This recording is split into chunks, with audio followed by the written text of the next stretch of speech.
Taste the Daily. Cuddalore மாவட்டம் சேத்தியாத்தோப்பு அருகே காணாமல் போன 17 வயது சிறுமி குறித்து புகார் அளிக்க வந்த பெற்றோரை காவல்துறையினர் தரக்குறைவாக பேசியதாக குற்றம் சாட்டப்பட்டுள்ளது. சேத்தியாத்தோப்பு காவல் நிலையத்திற்கு வந்த பெற்றோரை இரவு 11 மணி வரை காக்க வைத்ததாகவும் தரக்குறைவாக பேசியதாகவும் பாதிக்கப்பட்டவர்கள் வேதனை தெரிவித்துள்ளனர். மேலும் 17 வயது சிறுமியை அழைத்துச் சென்ற இளைஞர் மீது புகார் அளித்தும் அதை ஏற்காமல் காவல்துறையினர் கட்ட பஞ்சாயத்து செய்வதாகவும் பாதிக்கப்பட்டவர்கள் தெரிவித்துள்ளனர்.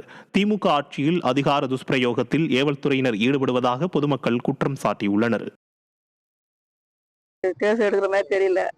நாங்கள் இது வரைக்கும் மக்கிய நாள் 4 மணி வரைக்கும் 5 மணி மட்டும் உட்காந்துருக்கோம். எங்களுக்கு எந்த பதிலும் சொல்லல. ஒன்றும் வழக்க தெரியல, உனக்கு ஒழுங்கு வழக்க தெரியல, இங்கே வந்து என்ன கேட்குறாங்கிறாங்க. நாங்கள் மாத்திரமாக என்ன வெளில உள்ள சார் அது மயக்கம் வந்து நான் வெளியிலே படுத்துக்கலாம். என்ன உள்ள வெளியிலே விடல அவங்க.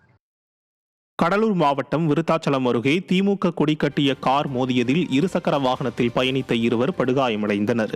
சத்தியவாடி கிராமத்தைச் சேர்ந்த முத்து மற்றும் அவரது மகன் முகிலன் ஆகியோர் பொன்னேரி 4 முனை சந்திப்பு அருகே வந்தபோது திமுக கொடி கட்டிய கார் ஒன்று மோதியதில் இருவர் படுகாயமடைந்தனர்.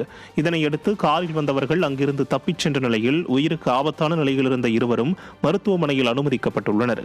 ஆளும் கட்சி என்ற அகந்தையில் எந்த தவறு செய்தாலும் எளிதில் தப்பிவிடலாம் என திமுகவினர் நினைப்பதாக மக்கள் கண்டனம் தெரிவித்துள்ளனர்.